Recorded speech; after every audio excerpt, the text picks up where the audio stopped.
Welcome to Relationship Mastery, a podcast for those who want to learn how to master the art of creating happy, healthy, and loving relationships. Please join me, Adey-Jones, and my co-host, Barry Selby, each Tuesday at 1 p.m. Pacific for a lively and informative conversation on everything to do with relationships. Hello, everyone. Thank you for joining us again for our continued discussion on affairs. And this week, we're going to last week we talked about, first of all, we did like people that step out of their marriages or were tempted away.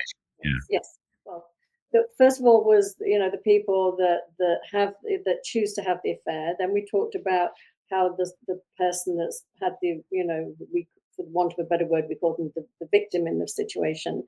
And now we're going to talk about the other person, the person that stole the person away. It's her. So this is a fascinating subject for me, I have to admit, straight off the bat. Having been the product of an affair, my mother was the other woman. And it definitely had an impact on my life. It definitely impacted how I saw relationships. Very fearful of marriage myself for many, many years because I felt that the person was the other person was the winner in the game of love. That's how my mother presented it, was that she was the winner because she was able to lure this man away. Well, not once a week, put it that way, but in her mind it was winning. But she always used to say too that it was very innocent on her part. She used to say, right, I can't help it if I fell in love with a married man twice. And I always felt that was, again, innocent on her part. She didn't have the insight, she didn't have the wisdom to really go deep into her own psyche to understand why this was a pattern for her, why she chose to be the other person in a relationship.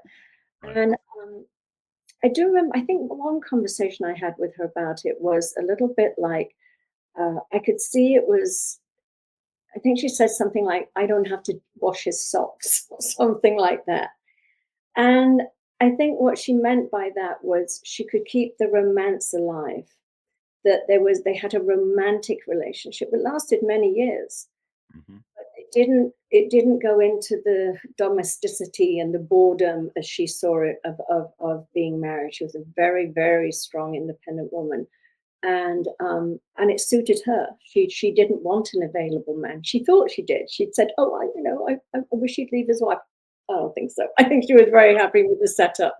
No, I shouldn't say that. She wasn't very happy with it. But I think that subconsciously she chose that. She chose an unavailable person. And again, as we were talking last week about responsibility, I think as the other man or the other woman, you have to look deeper into your psychology, why you were choosing to get involved in this type of relationship.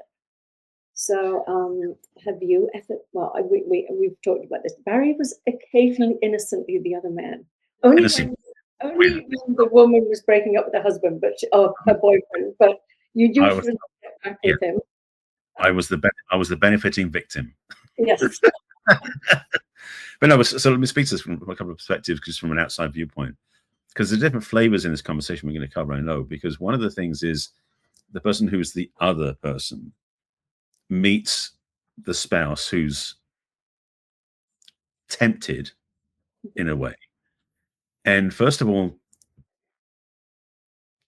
there's so many flavors to this. Okay, so one of the ones is basically the person knows pretty early on that the person they're pursuing is in a relationship already, is married already, and they go ahead anyway.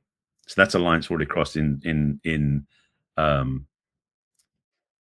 integrity, I'll say it that way, to do something like that. That's one part. But there's another piece also where they're actually oblivious and they fall in love with somebody before they find out that they're actually a spouse of somebody else. That's happened as well sometimes. Yeah. And then the other side, and even another flavor is where the person who's the spouse is out looking to find someone to play with because they don't like the relationship they're in. So it can that work on both sides. So the other person the person outside isn't always the malevolent predator trying to take somebody away from their partner. Oh, it is right. So I'm sure there's like a spectrum on this, is what I'm saying. Well, I think for the argument today, I think we'll leave the fact that they didn't know they were married out simply because that just like I think for right now we're just looking at somebody that knows that the other person is in a committed relationship, no matter how willing they are to have affairs, and maybe that's just and often that can happen is they can be told, oh, my wife knows about it. This is an agreement we have between us. It's fine. Or I can't leave, I haven't loved my wife or my husband in many years, but we have children together and I have to stay there for that reason. But, Yeah. I want another relationship.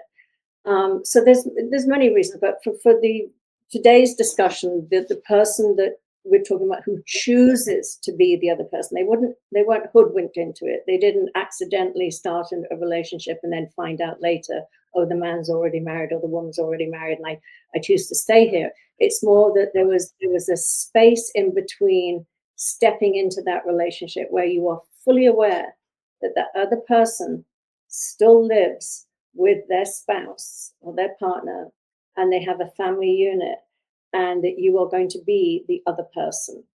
And Yeah. as I said, there are, my mother professed innocence, that it wasn't her fault. She fell in love with married men. I think there's a much deeper reason for it. I think there was because of her own not healthy, good relationship growing up as a child. Her parents, I don't think, had a healthy relationship. I think she was um, um, damaged by that she saw relationships as abusive and therefore didn't want to be in that type of relationship.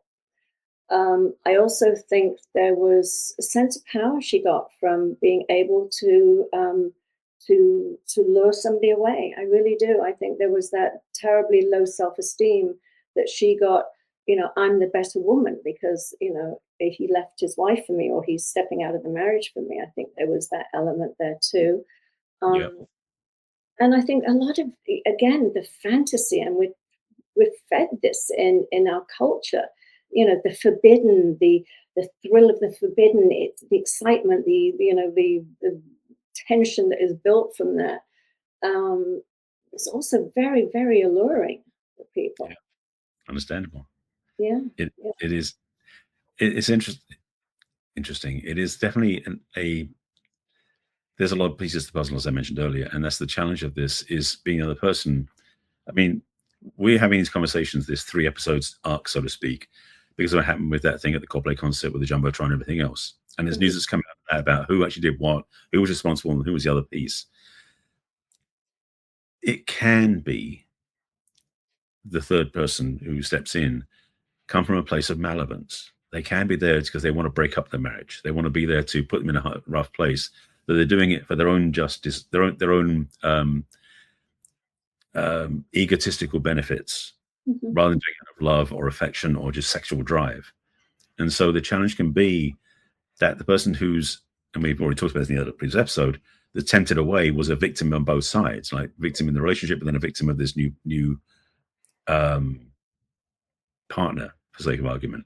And so the challenge can be, well, not the challenge, but the question becomes, what is, where's the weight of responsibility sort of lie? Who is the one who's really at cause for this? I was going to say at blame, but let's just say at cause at this point, because the dance of this, and we are basing this on traditional Western values where loyalty and monogamy are kind of the theme. So it's, because there's all another conversation, polyamory and swinging and everything else. But in terms of this situation, And we're talking about right? deception.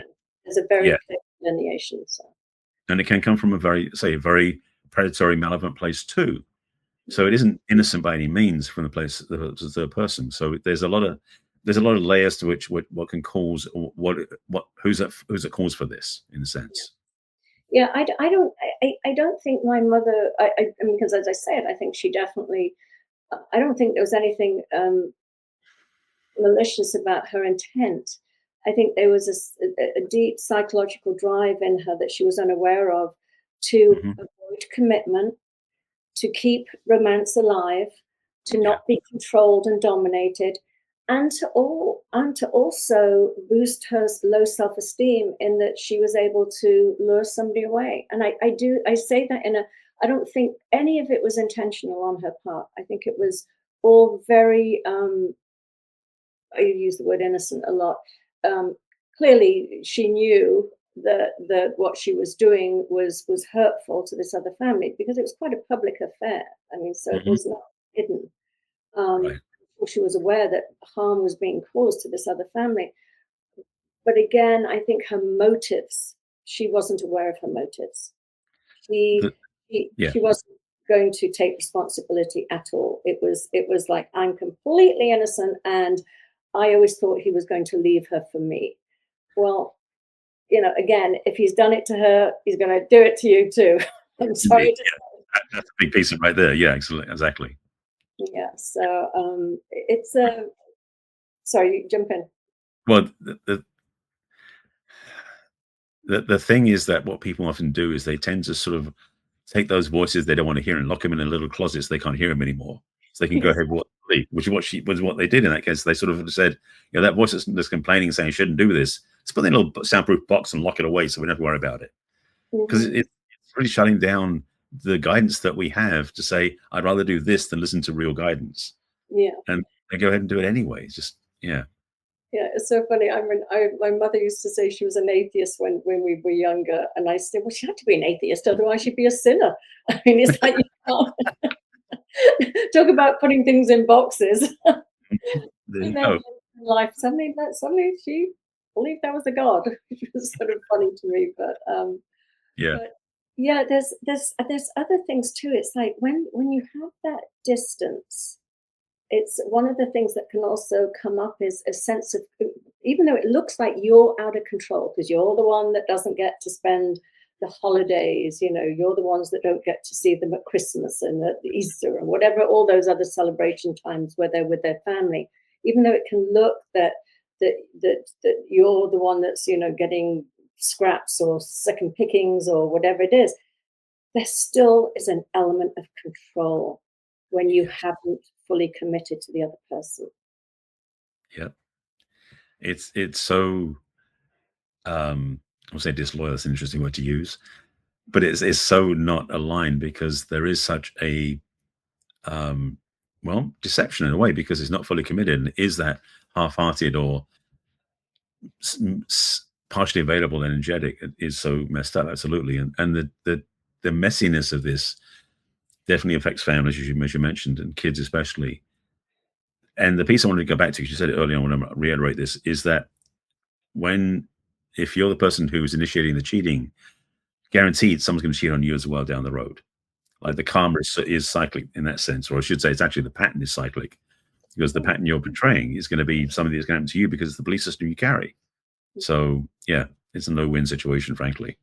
Yeah. Well, I think it's just also, if they could cheat on their present partner and they leave that partner and get together with you, chances are when boredom sets in, that they're going to follow this pattern that they've always led. And you can try and, I witnessed it, you can try and control it. You can try and say to the other person, you need to be home by 5:30 every night because, I know your history. And again, it goes back to what we talked about last week, the possessiveness, the control, the trying to Yep. control another person's actions. But, you know, if you are the other person in the affair, hoping that they will leave their partner and be with you, it should always be in the back of your mind. They did it to them; they could do it to me. So why would I even go into that? The other thing I was going to say about the control part, it's I can't remember the word you used now. You said something about the messiness of it, and it's only half committed.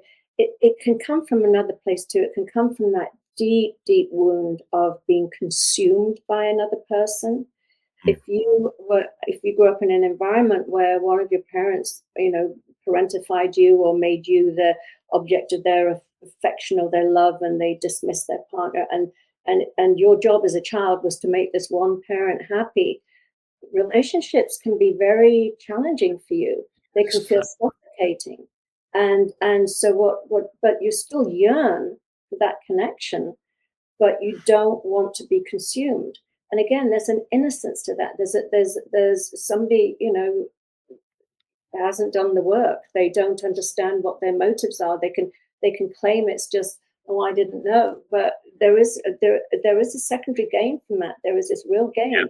I get to play at being intimate with somebody without the risk of being consumed. And so it's not there is no judgment here. I just find it fascinating how we all slip into these different roles. Well, And yeah. It's also that we sort of look through distorted lenses. We don't see things clearly because we have this um, presumption about how things should be. And we've talked about this before on the show many times. And this is one of those pieces about how we learn at a very young age what love is supposed to be like. And so if our parents or our adults around us show us a distorted view of what love is about, we believe that's the right way without knowing any different. So we take it on. Again, like distorted lenses, we think that's the way it should be. So we're looking at things as askew because we don't have a clear vision or image because we didn't get raised with one. And so one of the challenges for a lot of people is their relationship patterns are not things they choose consciously, but it's running automatically because that's the way they saw it when they were kids. yeah. And they might not even think that that was the right way. It's just that they might think that was the only way. And to avoid that, they have to do something extreme to have it be different. And again, I completely get this. It's like my me witnessing what I saw as a child about um, deception and cheating and pain and hurt and delusion on my mother's side. I was very affected by that. I was like, I don't want to get married. I don't want to get married and get cheated on.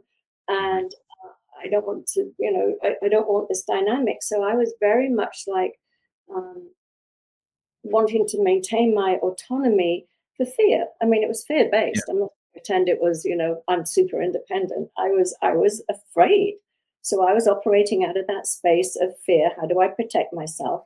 I Mhm. stay. I love being in a relationship, but I like my autonomy. As we, Judy and I are now married, and we still live apart. So clearly, I still have some of that residue of, of no, I don't, because we're talking about living together. With him, he's amazing. I don't feel like he would like control me or consume me or suffocate me. So we could live together. But but going back to what you were saying about that about somebody that just is half-hearted. It's not half-hearted. It's an intention. It's an unconscious intention, but it's an intention to not um, oh, I know what I was going to say. But society tells us that a marriage should look this way. And it Mhm. takes some strength to do a marriage in a different way when society's telling you, I've even had it with myself. And, people even make comments about, oh, this couple has separate bedrooms. Well, nobody knows what's going on inside your house if you have a separate bedroom or not. But when you have separate houses, it's really interesting some of the comments you get, like, what do you mean you're married when you live in separate houses? But it's bucking the norm. It's saying I can create the type of intimate, committed relationship with somebody that suits me. Might not Right. be conventional, Mhm. but there are other options out there. And I don't think my mother, that's the part that's missing. I don't think my mother thought there were other options. To her, it was like, you're married and you're unhappy and you're controlled and abused, or the only other way to have a loving, intimate sexual relationship is with somebody that's already committed. Because if they're not committed, then I have to go all the way and get married, and then Right. I risk recreating what my parents had. So it's so interesting. I find it fascinating anyway. Well, the thing is also in your case, it's clear that you have clear communication back and forward, which in a lot of relationships doesn't happen.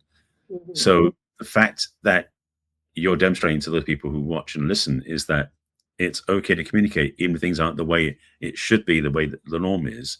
You have an open communication, which is more advanced than most people are having anyway.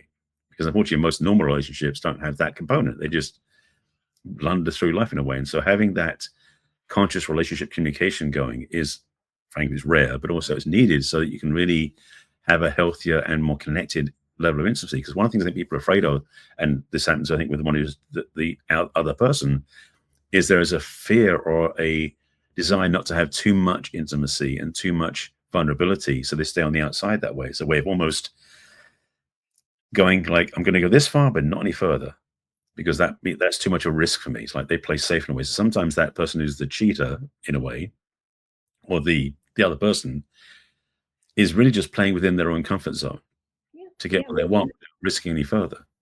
100%, exactly. That's what I'm saying. And to have the self-awareness that, hey, I'm playing safe here. I've created an environment where I get to play in it, but I'm not risking too much. As Mhm. opposed to I'm just this innocent person that's waiting for this person to leave their wife because I really want commitment. No, if you really want commitment, you're with available people. If you're commitment phobic, which is totally fine too, because of, that's just some of the ways some of us are a bit wired. I'm a bit wired that way, but I don't kid myself that I want this other. I know myself too well to try and pretend that I want more than I've got. No, I'm getting what I want. Trust me, I'm very aware of that. And the other thing is I wanted to mention is if you have grown up in a chaotic environment where drama is just the way you grow up, dysfunctional drama. Um, the thought of having a traditional sort of marriage can feel like death. I mean, it really does. If you had a childhood fueled on adrenaline and cortisol and everything, anything that sort of slips into the sort of normal, boring, repetitive, just feels like you're signing up to die. So again, it's a way of creating intensity and drama in your love life that you're afraid is not going to exist within your marriage, Yeah. which definitely what we're going to talk about next week when I talk about that book I was mentioning, the gosh, what was it called? Intimacy in Captivity or something like that. Esther Perel. It's Mhm. how to keep that excitement going in a relationship. Which is a That big is question for people. Yeah, say that. that is a big question for a lot of people. So that's why her book's done so well. I mean, Esther has a way of, I mean, doesn't hurt that she has the accent, but she has a way of speaking to the heart of things that is very blunt, but also very informative. Yeah, And so yeah. her book, yeah, that is, And non-judgmental again. It's to being open. It's being completely well self-awareness, and then that honesty with the self, and the strength to ask for what you want. Not to fall into, well, this is the norm and this is the pattern, and if I commit to this, I have to play along 100% in within these rules. And I think that's what we were talking about, and that's why I want to emphasize that affairs, we're not talking about an open marriage or an open relationship where it might be the agreement between you that you're allowed to have other partners. That's a completely different thing. We're talking about deception, and we're mhm, talking about the sneaking around and the hidden and the things that can be very, very titillating and very exciting about an affair, if we're really honest. yeah, um, but again, very few people, I think, genuinely go into an affair knowing how they're wired, knowing this is something they're choosing. Some yeah, people do. I mean, for sure. I think I remember listening to, I can't remember her name. She was British, and she had apparently had an affair with Gordon Ramsay. And I think she either wrote a book. I certainly know she went on sort of some talk shows and talked about that she had been the other woman in many high profile relationships, and that she was very comfortable with that. That's what suited her. That's what she wanted. That was her lifestyle. And she had no qualms about it whatsoever. And that's fine for her. And I think that's brilliant to have that much self awareness and honesty about yourself. But at the same time, it's like there are some innocent people getting hurt in this. yeah. It's like you're a bulldozer in a china shop. It's like that, that can be really clumsy. I mean, even as though you may have the put like, this is my lifestyle, I love it. But what are the people you're leaving scattered behind you as you drive through their Exactly, life? that's what I'm Yeah, saying. I think you have to. That's not just like no. There are other people that are going to suffer the fallout. Exactly. So it's not like it's a completely clean thing. But at least she was honest with herself. That's what I will give her. She was but honest with her own. that's one thing at least. But everything is one thing. Yeah, yeah. What was I going to say? Yeah. So, and then the other thing is, I was going to say too. often when you have a lot of external drama in your life, it's a way of avoiding. It's a way of avoiding taking care of some important issues in your own life. You're distracted. Yeah. It's something is yeah, you can focus on the other person, and again you can play the victim. Why haven't they left yet? They said they were going to leave. I've been waiting. It's been 2 years now. It's been 10 years. It's been however. And it's a way to um, again keep avoiding what it is that's within you, what's going on within you, because you can focus on the external, focus on Right. the other person, and even make the partner that's, again, we're just using the word loosely, innocent party, the bad person. They won't let them go. They're emotionally blackmailing them. I definitely have heard that excuse Yep. for sure. So yeah, so again, just I think we're fed it in our society. There's the romance and some people think this is the only way to get romance back into their lives, is by having this illicit affair. Is the only way that fire can be kept alive. And I Which think we'll talk about next week as being not the only choice. yes, exactly. Yes. Okay, well, any last words on this subject, Barry? Um, I had it. I was interviewed a couple of weeks ago, and I was talking about some of these, and this is not cheating per se, except that it is a different paradigm people are choosing. A couple of influencers, male influencers who have been in long-term relationships at the similar times, both came out, and maybe others too, but these two in particular came out and said how, in agreement with their partners, they were adding a second woman to their relationship, not Mhm. replacing, adding. Yeah, And yeah. so that isn't necessarily cheating or the other person, but it definitely upsets the binary situation in the relationship.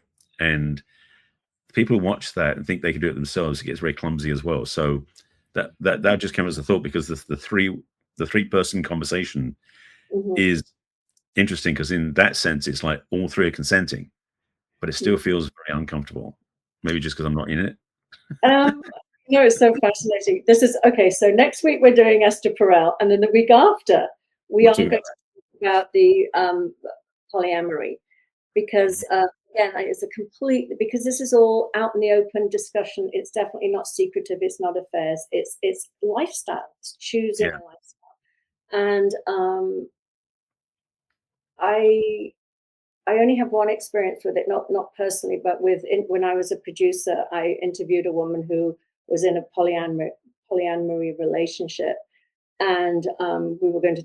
I felt that there were all these shows about sister wives and things like that, and I thought surely I mean, brother wife or brother partners out there somewhere, and so I found this woman, and I interviewed her, and she was with two men. She had two men in her life, an amazing woman, incredible woman, and very articulate. And again, it was all consensual, so it was definitely polyamory. And I think that's a great subject to talk about too, because it definitely is happening, and I think it's happening more. There's even a reality TV show that I came across called it's called From Couple to Thruple or something, where they are a couple and committed to each other and agree to be together, but they think that what is best for them or feel, and maybe rightly so, is again no judgment, because it's absolutely all discussed out in the open. There are no victims unless there's coercion, which we will talk about when we talk about it. But because there can be, it can look like you're a willing partner, but you're only doing it because you fear losing your partner, and you think this is the only way of keeping them happy is to invite somebody into your house, as Right. opposed to your partner going out of the house or out of the home. But Mhm. yeah, it's definitely a subject that I think a lot of people are opening up to and discussing, and I think that would be a wonderful topic. So we've got a few conversations coming up already scheduled. We do. We hope you're intrigued. So join us again next week. Thank you, everybody, and have a great week. And Barry, I will see you next week. Thank you so much. Thank you. See you guys next week. Take Take care. care. Bye bye.